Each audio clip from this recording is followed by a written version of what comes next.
திமுக எதிர்த்தாங்க விமர்சனம் இல்ல. எம்ஜிஆருக்கு அரசியலே தெரியாது. அதிகாரம் பூசியவனுக்கு அரசியல் பண்ண தெரியுமான்னு சொன்னாங்க. அதே எம்ஜிஆர் தான் கோட்டையில படுத்துக்கொண்டே ஜெயிச்சவர் எம்ஜிஆர். படுத்துக்கொண்டே ஜெயிச்சவர் எம்ஜிஆர். திமுகவுடைய அடிமைகளா இருக்காங்க. இப்ப அவங்க தோழமை கட்சியெல்லாம் திமுகவுடைய அடிமைகளா ஆயிட்டாங்க. இவங்க எங்களை போய் அடிமைன்றாங்க. திமுக மற்ற கூட இருக்க கட்சியெல்லாம் ஒப்புக்கு இன்னும் சுவாக போட்டுக்கிட்டு இருக்காங்க. இவங்களும் மக்களை வந்து பார்க்கலான்னு நினைக்கிறாங்க. மக்களை நிச்சயமாக புறந்தள்ளுவாங்க. திமுகவுடைய அடிமைகளா இருக்காங்க. இப்ப அவங்க தோழமை கட்சியெல்லாம் திமுகவுடைய அடிமைகளா ஆயிட்டாங்க. இவங்க எங்களை போய் அடிமைன்றாங்க. யார் அடிமைன்னு சொல்லுவான்? ஒரு அடிமை தான் இன்னொரு ஆள் அடிமைன்னு சொல்லுவான். தன்னை வந்து அதை மாத்திக்கிறணுன்றது.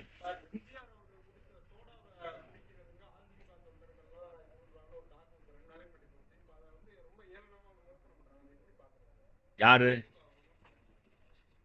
திமுக எதிர்த்தாங்க விமர்சனம் இல்ல.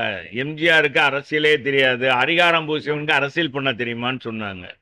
அதே எம்ஜிஆர் தான் கோட்டையில உட்கார்ந்து 11 ஆண்டு காலம் 11 ஆண்டு காலம் திமுகவை 12 ஆண்டு காலம் வனவாசம் போக வச்சாரு. படுத்துக்கொண்டே ஜெயிச்சவர் எம்ஜிஆர். படுத்துக்கொண்டே ஜெயிச்சவர் எம்ஜிஆர். 5000 மேலுக்கு அந்த பக்கம் படுத்துக்கொண்டே ஜெயிச்சவர். அவரு இன்னும் கூட திமுக சிம்ம சொப்பனமா இருக்காரு. அவர் மறைந்துட்டாரு. அவர் உருவாக்கின இயக்கம் இருக்கு. அவருடைய புகழை பாடாதவங்க யாராச்சும் உண்டா? இதே நம்ம முதலமைச்சர் பெரியப்பான்னாரு. எங்க பெரியப்பா அப்படின்னு சொன்னாரு. அப்ப பெரியப்பாவே கேலி பண்ணலாமா திமுக காரவங்க? அதுக்கு என்ன சொல்றாரு முதலமைச்சர்? முதலமைச்சரை கேளுங்க. என்னங்க உங்க பெரியப்பா அப்படி கேலி பண்றாங்களேன்னு கேளுங்க. பெரியப்பாவை அப்படி கேலி பண்ணலாமா? அன்றைக்கு அவ்வளவு தூரம் மக்கள் செல்வாக்கு அவருக்கு இருந்தது. ஒரு சோடாவை கலக்கி கொடுத்தா கூட அந்த அந்த இதை குடிக்கிறதுக்கு அவ்வளவு பேர் போட்டி போட்டாங்க. ஏன்னா ஒரு சோடாவை எத்தனை பேர் கொடுக்க முடியும்? அந்த அளவுக்கு மக்கள் வெறித்தனமாக புரட்சி தலைவர். இன்னைக்கு யாராருக்கோ வெறின்றாங்க. அப்படி இல்லை. உண்மையான பற்று, உண்மையான நேசம், உண்மையான மனித பண்பு வந்து புரட்சி தலைவர்கிட்ட இருந்தது. அதனால தான் புரட்சி தலைவர் தமிழ் மக்களும் நேசித்தாங்க, கட்சிக்காரங்களும் நேசித்தாங்க.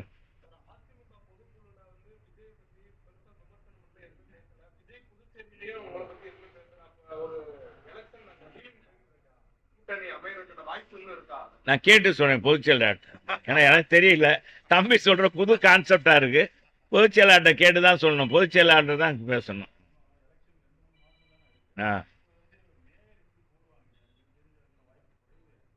ஏன் மேயர் போடாம, மாமன்ற குழு நடத்தாம மதுரை மக்களுடைய குறை நிறைகளை பேச முடியுமா? எப்படிங்க சொல்றது? எப்படி எந்த அதிகாரிகிட்ட சொல்ல முடியும்? கூட்டமும் நடத்தலை. அதிகாரிகளும் சரியா கேட்க மாட்டேன்றாங்க. எந்த அதிகாரி ஒரு 3 மாசம் 6 மாசத்துக்கு ஒரு ஏஇ ஒரு வார்டுல இருந்து இன்னொரு வார்டுக்கு மாற்றப்படுறாரு. ஒரு வருஷத்துக்கு ஒரு தடவை மாத்திடுறாங்க. அப்ப அந்த ஏஇக்கு எங்க ஸ்டம்பிங் இருக்கு, எங்க போர் அந்த வெள்ளு இருக்கு, அந்த கலெக்டிங் பாயிண்ட், இது கழிவுநீர் கலெக்டிங் பாயிண்ட் எங்க இருக்கு? எதுவுமே தெரியல. புதுசாக போடும்போது மாற்றி போடும்போது எப்படி ஒரு ஆள் 2 வருஷம் 3 வருஷம் ஒரு இதில் பணியாற்றினா தான், ஒரு வார்டில் பணியாற்றினா தான் முழுமையாக தெரியும். இப்போ நான் கொடுத்த இதே வந்து பார்த்தீங்கன்னா என்னுடைய தொகுதி மேம்பாட்டு நிதியில் இருந்த எந்த ஏஇ அதை எடுத்து செல்றதுன்னு இப்போ இது பண்ணுறாரு. டெண்டர் வைக்கிறதுக்கே நான் மாநகராட்சி ஆணையாளர்கிட்ட போராட வேண்டியிருக்கு. அதனால தான் நாங்கள் என்ன சொல்கிறோம், அது எங்கள் மேயரோ மண்டல தலைவரோ நிலைக்குழு தலைவர்களோ இருந்தாங்கன்னா நம்ம கோரிக்கையில் சொல்ல முடியும். அவங்களும் பயந்துட்டு வேலை வைப்பாங்க. இது திமுக வந்து இப்படியே காலம் கடத்திட்டு போயிடலான்னு நினைச்சாங்கன்னா திமுகவுக்கு பெருத்த அடி மதுரை மக்கள் நிச்சயமாக 3 நாமம் கொடுத்துருவாங்க. நான் உறுதியாக திமுக வந்து 5-6 தொகுதி இருக்கு. இதில் நம்ம வணிக வரித்துறை அமைச்சருடைய வார்டும் வருது, 14 வார்டு வருது. அவர் வார்டுக்கு மட்டும் முறையாக இந்த குடிநீர் யார் கொண்டு வந்தது? நான். இந்த முல்லை பெரியார் கூட்டு குடிநீர் திட்டம் கொண்டு வர்றதுக்கு முழு காரணமாக நான். ஆனால் அவர் தொகுதியில் மட்டும் இருக்கிற 14 வார்டுக்கு முறையாக தண்ணி போகுதான். என்ன பாருங்கப்பா, ஆக்கணவே இங்கே இருக்கா, ஆக்கணும் உனக்கு ஒன்றும் கிடையாது, வந்தவன் சாப்பிட்டுட்டு இருக்க மாதிரி இருக்கு. இப்போ அவர் செய்கிறார். அவருக்கு இது ஒரு அமைச்சர் செய்ய வேண்டியதா? அவர் எல்லா மதுரை மாவட்டம் தமிழ்நாட்டுக்கே அமைச்சர். அவர் இன்னைக்கு மதுரை மாவட்டத்துக்கு முழு பொறுப்பேற்று இருக்காரு. 10 தொகுதி நான் வென்றெடுப்பேன். 10 தொகுதி அவருடைய தொகுதி மாதிரி நினைச்சு பார்க்கணும். அவர் தொகுதிக்கு மட்டும் எல்லாமே சிறைவா செஞ்சுக்கிறது. இப்போ முதலமைச்சருடைய நலத்திட்டம் கூட பாருங்க, அவர் தொகுதியில் தான் நடக்கும். பார்த்தீங்களா? ஒன்று கிழக்கு ஒன்று இந்த என்ன அம்மா திடல் பக்கத்தில் நடக்கும், இல்லைன்னா திருப்பாலையில் நடக்கும். துணை மேயர் நிகழ்ச்சி ஒத்தக்கடையில் நடக்கும், அங்கே தான் நடக்கும்.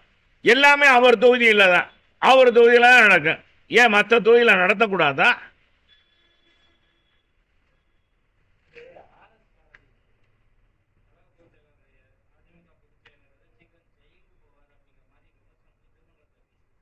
ஏன்னா அவங்க ஜெயிலுக்கு போகிறவங்க அதுக்காக இப்படி சொல்கிறாங்க.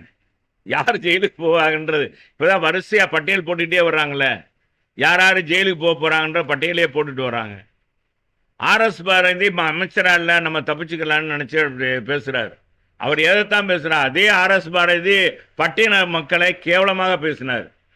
நாங்கள் கொடுத்த பிச்சையில் தான் நீதி அரசர்கள் வந்தாங்க அப்படின்லாம் பேசினார் பட்டியலன் மக்களை. அது கூட அன்பு சகோதரர் திருமாவளவன் எதிர்ப்பு தெரிவிக்கல. அவர் யாரையுமே கொச்சைப்படுத்தி பேசுவது தான் ஆர்எஸ் பாரதிக்கு எப்போவுமே அவர் குணம். அது மாறாத ஐயா, மாறாது, மனமும் குணமும் மாறாதுன்னு சொல்லுவாங்கள்ல, அது யாரை சொல்லுவாங்க? எங்கள் தலைவர் பாட்டில் இருக்குது, அது கண்ணதாசன் எழுதுனது. அது மாதிரி அவருக்கு குணமே மாறாது. அவர் இப்படி எதிர்கட்சியில் ரொம்ப, அதுவும் அதிமுக தலைவர்களை ரொம்ப தரைக்குறவாக பேசினா தான் அவருக்கு அங்கே திமுகவில் கைதட்டல் கிடைக்கும், மரியாதை கிடைக்கும்னு நினைக்கிறார். செய்திகளை உடனுக்குடன் தெரிந்து கொள்ள கீழ்கண்ட கேபிள் மற்றும் டிடிஎச் நெட்வொர்க்குகளில் எம்நாடு செய்தி தொலைக்காட்சியை காணுங்கள்.